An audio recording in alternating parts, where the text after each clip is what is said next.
Hello and welcome back to Ave Imperator Productions. Today we're going to be looking at our final group of the Radical Underground, the FALN.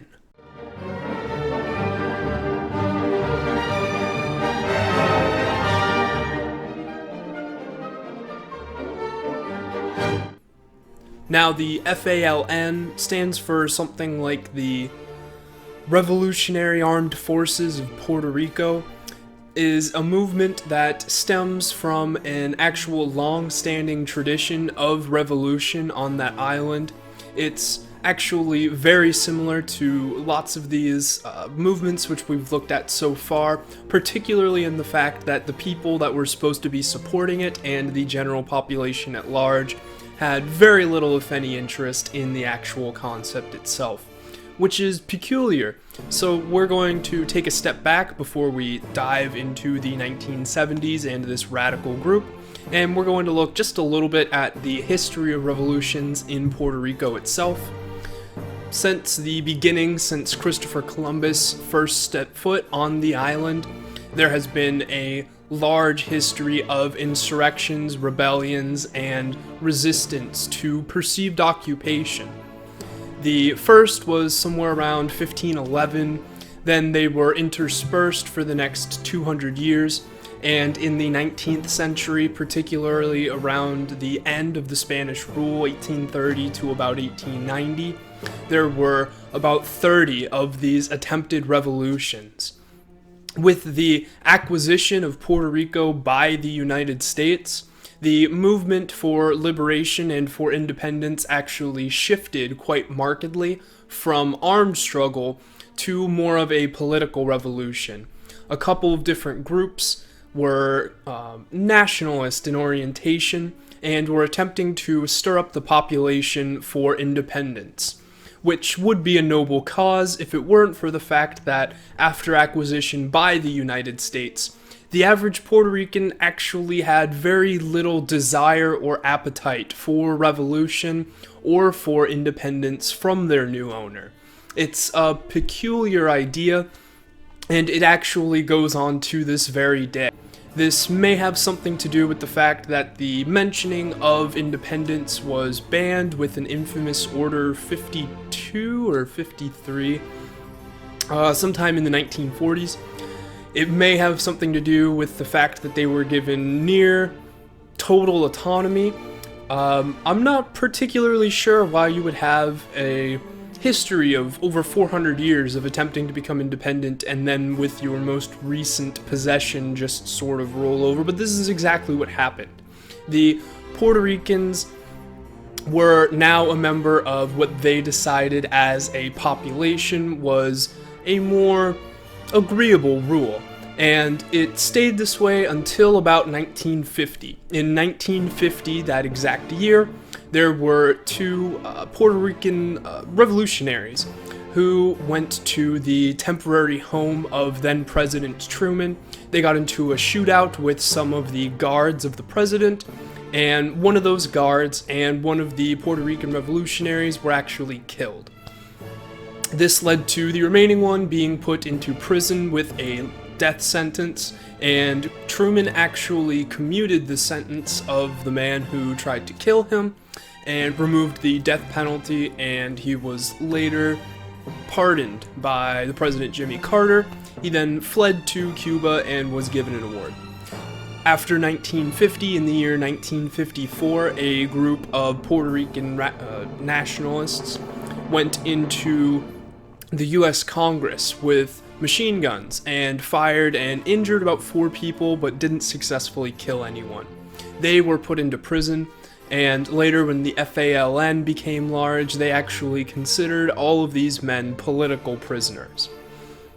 So, back to about the 1950s and 1960s, also around this time, there was a radical movement in Puerto Rico, which was sprouting, which went by the acronym of MAPA, and I believe their armed group was called MIRA, and these groups were part of a effort by the Castro government, the Cuban communist government, to infiltrate the various nations of the Caribbean in order to get them to lead their own communist-style uprisings. It was not particularly successful, and the one man who was in charge of it went underground and escaped from jail a couple of times and went on to spread the idea of what would become the FALN. So the FALN was definitely in touch with groups that were directly related to the communist leanings in Cuba, and Castro himself said at one point in the early 1970s that he would give any direct support needed to such a group in order to be successful. However, the largest influence on these groups would not necessarily come from Cuba itself, but from a group which had actually had ties with Cuba as well, the Weathermen. A couple of dud bombs early on in the FALN's bombing sprees were actually found and recovered and were nearly identical in design to the Weathermen, and the Weathermen's #1 bomb maker, Ron Fliegelman, when interviewed, would later say that the Weathermen definitely did coordinate and have a lot of teaching to give to the FALN. So let's talk a bit more about the FALN itself. The FALN had its debut by leaking some calls in New York City to the police department saying that there was a bomb in a specific house. The police went to search it, and one man was almost killed. One of his eyes was made to not be functional anymore. His hearing's gone. He's very lucky to have survived this, and of course, as is the thread with the majority of these, the very group that they wanted to utilize as their base of revolution is the very people that they attacked to begin with. It was a Puerto Rican officer himself who was very young, and it was either his first or second year on the force, who was their first target. Inadvertently, I suppose, but still, it's kind of interesting that that's sort of the recurring theme we see with a lot of these radical groups. So the FALN actually sprung out of a couple of brothers who were community organizers in Chicago. They didn't like the situation that the average Puerto Rican had in Chicago and in New York City, and they organized to get better conditions. And it actually worked. They wanted a school named after Roberto Clemente, who was actually a very good guy. I believe he died on an airplane trying to deliver food aid, which was extremely tragic. I'll make sure to throw the actual story up, but I believe that's what it was.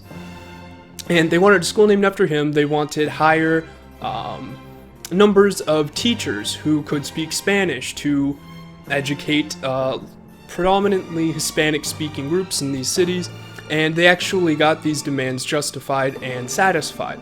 The interesting thing is, after successfully leading community organizing and successfully achieving the goals that they wanted, they took it a step further. They went underground, they radicalized, and they founded this group, the FALN, which was the deadliest of the radical underground groups from this time period. On one of the first bombing actions of the FALN, they set off about 5. There was one instance where they set off 10 across multiple cities. Their main areas of operation were New York City and Chicago. They had bomb threats that could actually clear out entire skyscrapers. They shut down LaGuardia Airport one time. They were definitely one of the most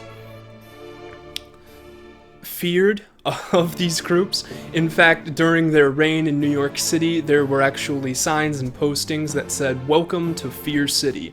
There was a lot of talk about whether this new idea of megacities such as New York were actually crumbling and whether people needed to return to some other style of living, which it's kind of interesting because that wasn't what they were going for, but as far as a radical organization attempting to affect change in a society through campaigns of bombings, they got really close to what some other radical groups at some other times were attempting to make. But anyways, I want to talk about the incident that they bombed a restaurant during the day.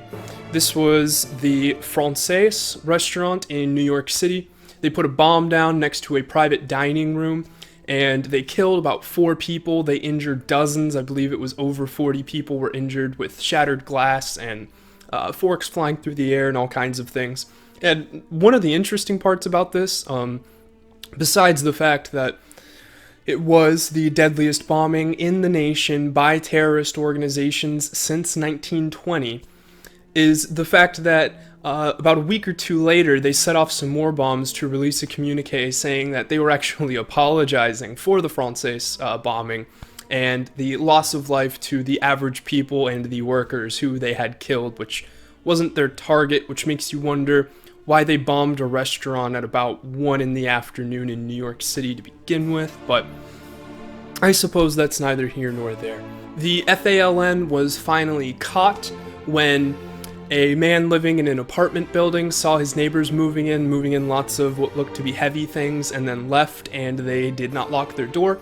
He walked in and he discovered about 300 sticks of dynamite, and he took these and he took them to a fencer, I guess you could call it, someone who sells stolen items in Chicago, and sold all of these sticks of dynamite.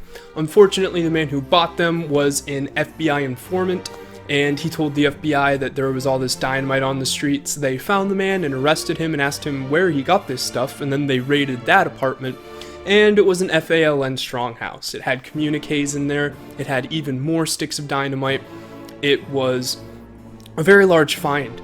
And then they discovered that an Episcopal church in New York City was actually communicating with this group, and they went in and checked their records and found that the men that they thought were most wanted for the FALN were getting paid by what was called the National Commission on Hispanic Affairs.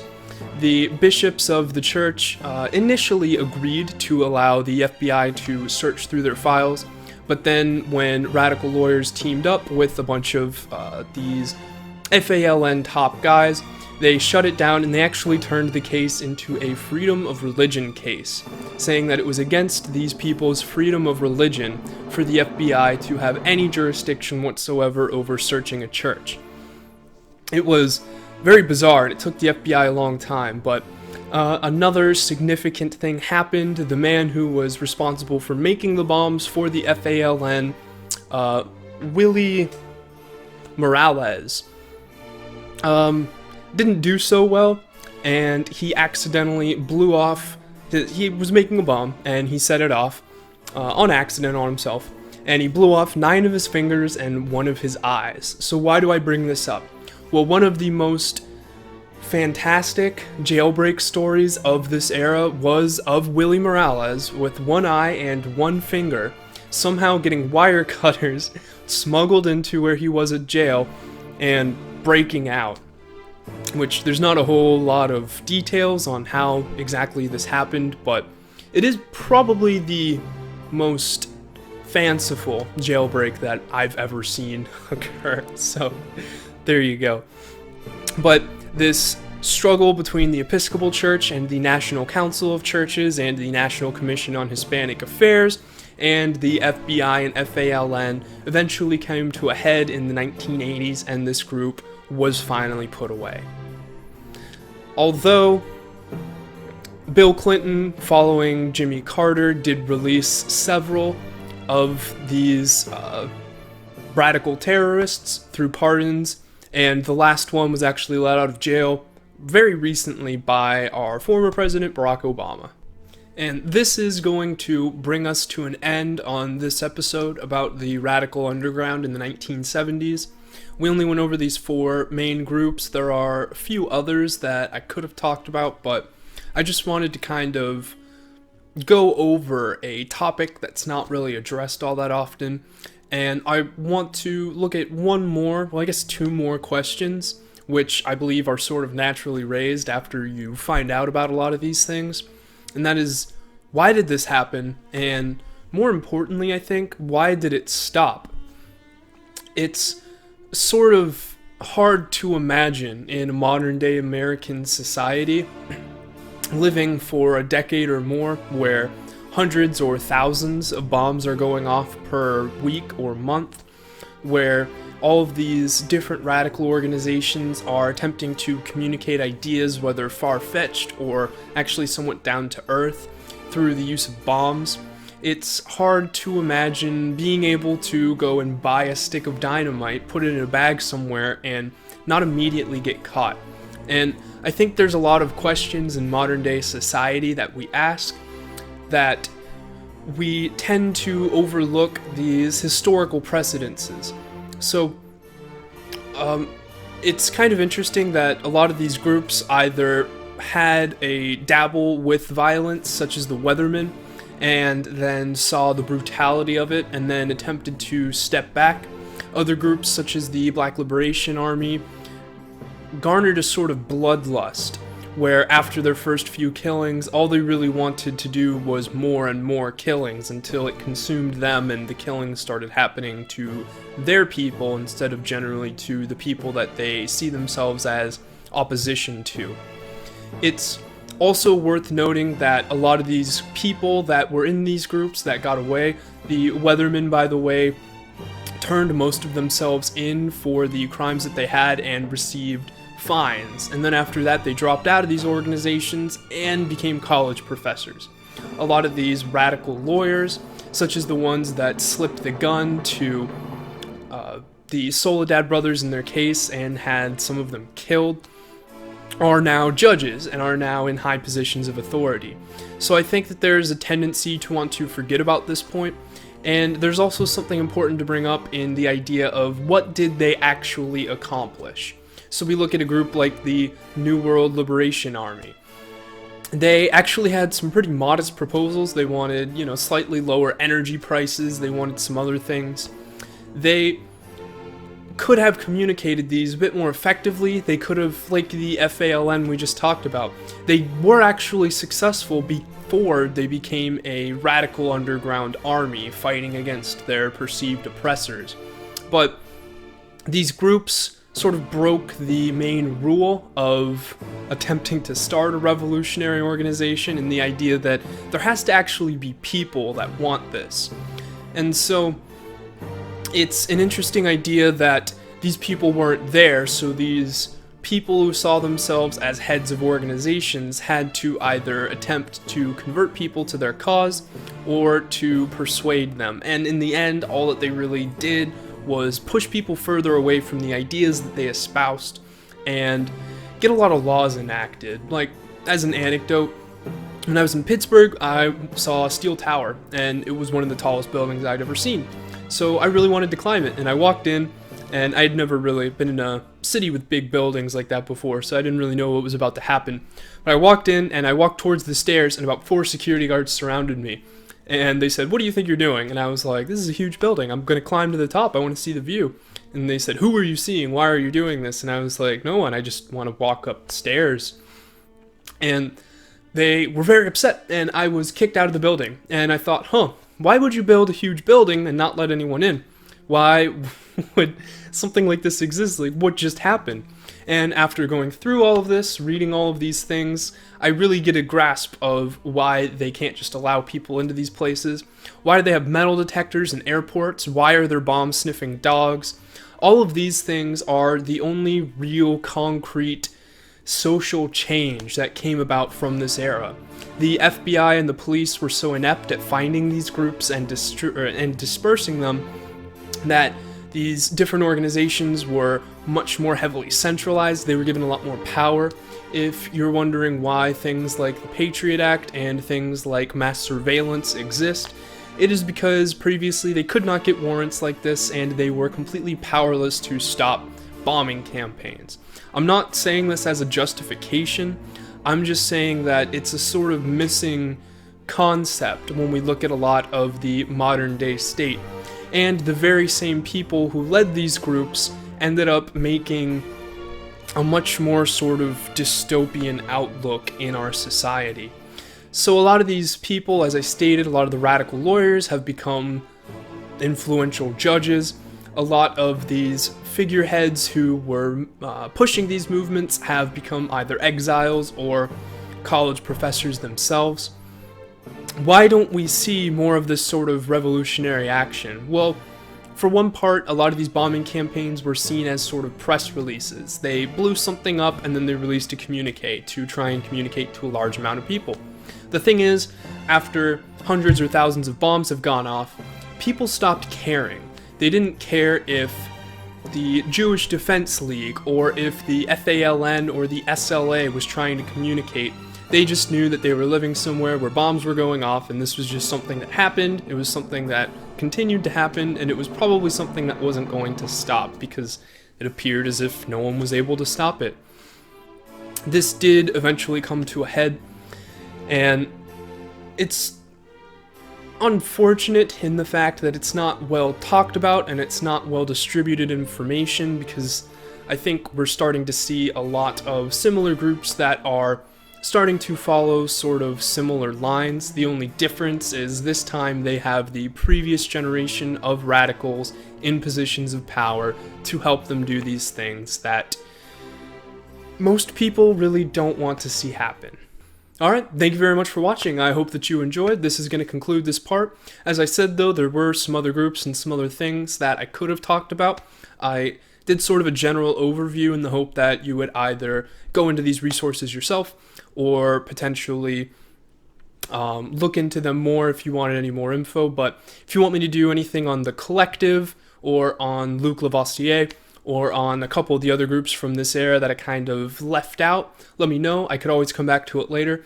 We are going to shift focus a little bit more on the next couple of episodes. I'm actually really excited about that. I hope that you are too. So if you like this, leave a like. If you want to see more content like this, make sure to subscribe. But until next time, remember, Ave Imperator.